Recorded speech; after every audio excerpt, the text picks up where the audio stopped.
अब section number 187 के ऊपर हम आते हैं। यहाँ पे बात करी गई है रिमांड के बारे में। अब हमको पता है कि फॉर एग्जाम्पल एक पर्सन ए है, इनको अरेस्ट कर लिया गया, तो सेक्शन नंबर 58 बोलता है कि within 24 hours of arrest A को आपको एक मजिस्ट्रेट जो है, एक जो हमारे जुडिशियल मजिस्ट्रेट हैं, इनके सामने पेश करना पड़ेगा। एंड अगर ये मजिस्ट्रेट जो हमारे ये अलाउ करते हैं तभी आप ए को 24 आवर्स से ज्यादा कोर्ट में या फिर जेल में डिटेन कर सकते हो, या फिर पुलिस लॉकर रूम में आप इसको डिटेन कर सकते हो। तो आपको यहाँ पे याद रखना है कि अगर आपकी इन्वेस्टिगेशन जो है वो विद इन 24 आवर्स कंप्लीट नहीं हो रही है तो आपको 187 के अंडर कोर्ट की परमिशन लेनी पड़ेगी। एंड जब यहाँ पे आप कोर्ट के रिमांड ऑर्डर्स ले लोगे, इसके बाद ही आप एक्यूज को 24 आवर्स से ज्यादा कस्टडी में रख सकते हो। अब सेक्शन नंबर 187 में पुलिस कस्टडी की भी बात हो रही है, एंड साथ में यहाँ पे जुडिशियल कस्टडी जो है उसकी भी बात हो रही है। अब जो हमारी पुलिस कस्टडी होती है, इसमें आप एक्यूज को थाने में ही बंद करते हो। यानी जो हमारा थाना होता है, पुलिस स्टेशन होता है, इसमें जो पुलिस लॉकर रूम्स होते हैं, इसमें आप एक्यूज को बंद करते हो। एंड यहाँ पे जो हमारी पुलिस है वो एक्यूज को इन्वेस्टिगेशन उसकी वो प्रॉपर तरीके से कर सकती है और उससे वो पूछताछ भी कर सकती है। अब अगर एक एक्यूज को पुलिस कस्टडी मिल रखी है तो यहाँ पे आप एक्यूज को कभी भी आप इसकी पूछताछ कर सकते हो। यहाँ पे आपको किसी की परमिशन लेने की जरूरत नहीं है। अब अगर आप एक्यूज की पुलिस कस्टडी लेते हो तो यहाँ पे जो पुलिस है उसको एक्यूज को अगर पूछताछ करना है तो पूछताछ करने से पहले उसको किसी की परमिशन लेने की जरूरत नहीं है।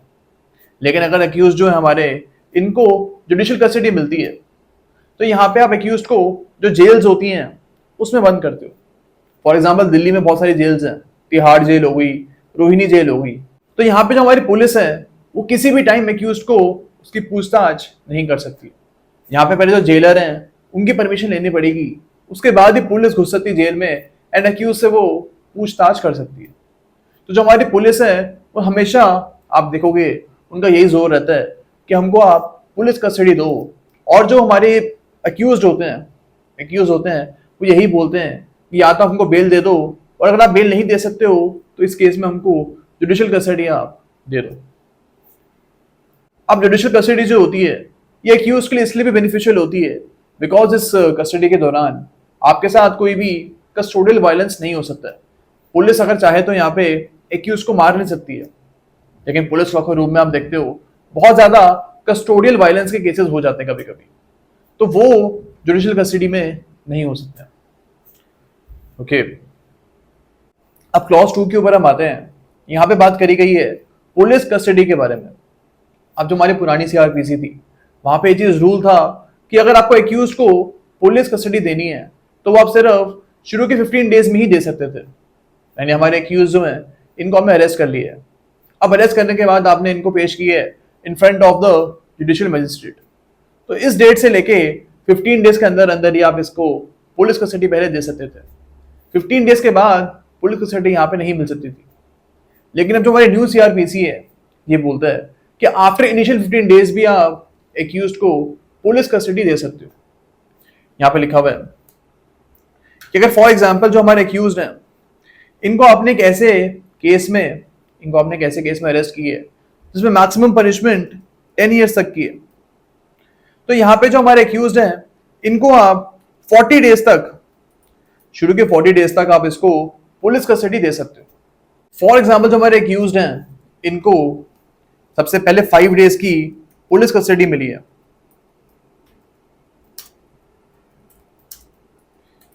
इसके बाद इनको 5 डेज की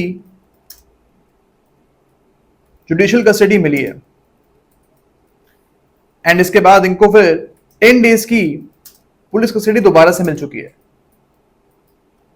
अब यहां पे आप देख रहे हो कि जो उनको कस्टडी मिल रही पुलिस वाली वो पार्ट्स में मिली है, एक साथ इकट्ठी यहाँ पे पुलिस कस्टडी नहीं मिली है, तो ये चीज भी अलाउड है क्लॉज 2 में। अब आपको एक और चीज याद रखनी है कि मैक्सिमम यहाँ पे जो पुलिस कस्टडी है वो 15 डेज की आप दे सकते हो। ओके, तो यहाँ पे आप देख रहे हो हमारे एग्जाम्पल में मैक्सिमम जो 15 डेज की कस्टडी है पुलिस वाली वो मिल चुकी है। एक बार यहाँ मिली थी एंड एक बार यहाँ पे इसको पुलिस कस्टडी मिल चुकी है। तो किसी भी हालत में 15 डेज की जो पुलिस कस्टडी है इसको आप ब्रीच नहीं कर सकते हो। लेकिन यस, जो हमारा शुरू का 40 डेज का पीरियड है, इस पीरियड के दौरान आप आप पुलिस कस्टडी दे सकते हो। अब यहां पे एक और चीज गिवन है कि फॉर एग्जाम्पल जो हमारे एक्यूज्ड हैं, इनको आपने एक ऐसे ऑफेंस के लिए पनिश किया हुआ है जिसमें जो पनिशमेंट है वो 10 ईयर्स से ऊपर है, मोर देन 10 ईयर्स के पनिशमेंट वहां पे मैक्सिमम गिवन है, या फिर इस केस में मैक्सिमम लाइफ इंप्रिजनमेंट या फिर डेथ पेनल्टी के पनिशमेंट गिवन है। तो यहां पे लिखा हुआ है कि जो पुलिस कस्टडी आपकी वो इनिशियल 60 डेज में मिल सकती है, यानी मैक्सिमम इस केस में 15 डेज की जो पुलिस कस्टडी आपको, ये आप किसी भी टाइम दे सकते हो इनिशियल 60 डेज में।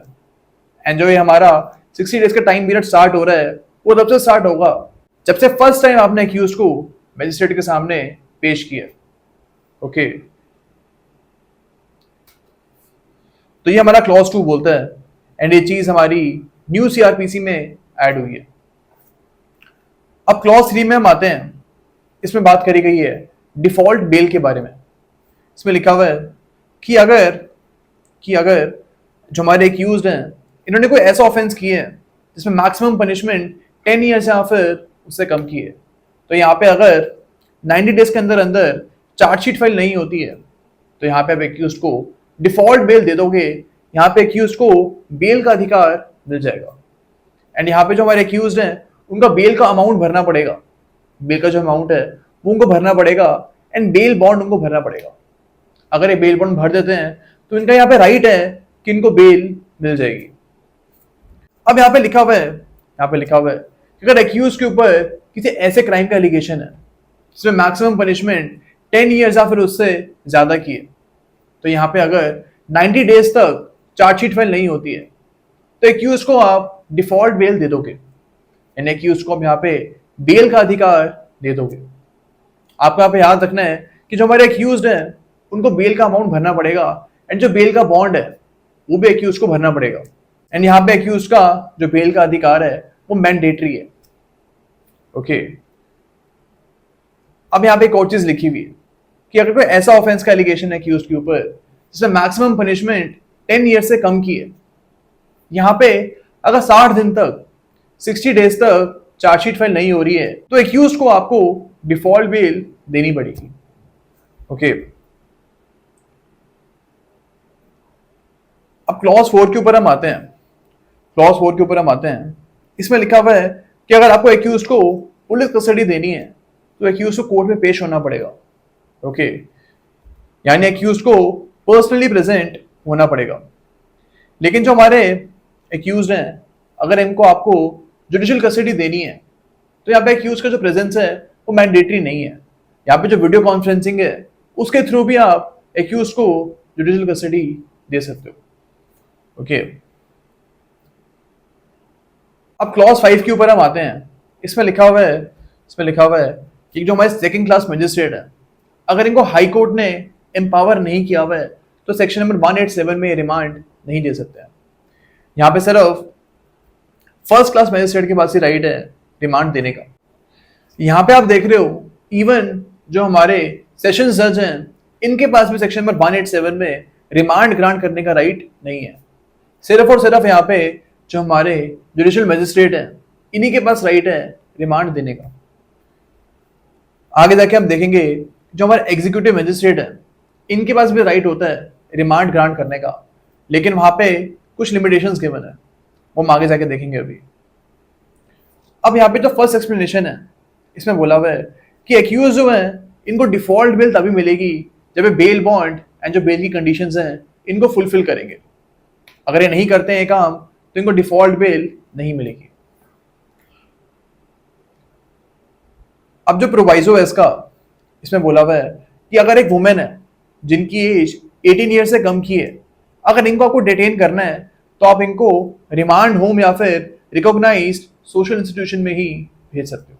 इनको आप जेल में नहीं भेजोगे, इनको आपको भेजना पड़ेगा रिमांड होम और रिकॉग्नाइज्ड सोशल इंस्टीट्यूशन में। ओके, अब ये चीज इसलिए गिवन है क्योंकि अगर आप जेल में भेजोगे इन बच्चियों को तो जो वहाँ पे जो माहौल होता है वो बहुत ज़्यादा खराब होता है। तो अगर आप 18 ईयर से कम की लड़की को जेल में भेज रहे हो तो इनकी जो आगे की लाइफ है उसमें भी प्रॉब्लम आ सकती है एंड एक ट्रॉमेटिक एक्सपीरियंस इनके लिए हो सकता है एंड दैट इज वाई ये प्रोविजन इनके लिए बनाए गए। अब क्लॉज 6 में हम आते हैं। इसमें लिखा हुआ है कि अगर कोई भी जुडिशियल मजिस्ट्रेट एरिया में अवेलेबल है ही नहीं, यहाँ पे जो हमारे एग्जीक्यूटिव मजिस्ट्रेट हैं वो भी रिमांड को ग्रांट कर सकते हैं, लेकिन यहाँ पे वो मैक्सिमम 7 डेज की रिमांड दे सकते हैं। वहीं जो हमारे जुडिशियल मजिस्ट्रेट थे वो एक बार में मैक्सिमम 15 डेज की रिमांड दे सकते हैं। ओके, अब क्लॉज 6 में आपको याद रखना है कि अगर 7 दिन के बाद एक्यूज को एक जुडिशियल मजिस्ट्रेट ने रिमांड नहीं दी तो यहाँ पे आप एक्यूज को डिफॉल्ट बेल दे दोगे। अब क्लॉज 7 पे हम आते हैं। इसमें लिखा हुआ है कि अगर कोई भी मजिस्ट्रेट पुलिस कस्टडी दे रहे हैं तो इनको यहाँ पे रीजंस देने पड़ेंगे कि क्यों ये पुलिस कस्टडी दे रहे हैं, इसके रीजंस आपको ग्रांट करने पड़ेंगे। अब क्लॉज 8 पे हम आते हैं। इसमें लिखा हुआ है कि सीजीएम के अलावा अगर कोई भी मजिस्ट्रेट यहाँ पे रिमांड को ग्रांट कर रहा है तो उनको रीजंस देने पड़ेंगे कि क्यों वो रिमांड ग्रांट कर रहे हैं। ओके, अब क्लॉज 9 के ऊपर हम आते हैं। इसमें लिखा हुआ है कि अगर आपको जो केस है वो समन्स केस है। समन्स केस वो होते हैं जिसमें मैक्सिमम पनिशमेंट जो होती है वो 2 ईयर से कम की होती है। तो क्लॉज 9 हमारा बोलता है कि अगर एक समन्स केस में इन्वेस्टिगेशन 6 महीने तक कंप्लीट नहीं हुई है तो यहाँ पे जो हमारे मजिस्ट्रेट हैं वो इन्वेस्टिगेशन को रुकवाने के ऑर्डर दे सकते हैं। ओके, क्लॉज 10 हमारा बोलता है कि अगर जो हमारे मजिस्ट्रेट है उन्होंने इन्वेस्टिगेशन को रुकवाने के ऑर्डर दे दिए हैं एक समन्स केस में, तो जो हमारे सेशंस कोर्ट है वो इस ऑर्डर को सेट असाइड कर सकती है एंड वो यहाँ पे बोल सकती है कि जो पुलिस है वो इस केस में दोबारा से इन्वेस्टिगेशन कंटिन्यू कर सकते हैं। ओके, तो ये हमारा सेक्शन नंबर 187 बोलता है, जिसमें क्लॉज 2 है वो सबसे ज्यादा इंपॉर्टेंट है बिकॉज यहाँ पे जो पुलिस कस्टडी के रूल्स हैं इनको चेंज किया गया है एंड एग्जाम में आपसे ये रूल्स पूछ सकते हैं। ओके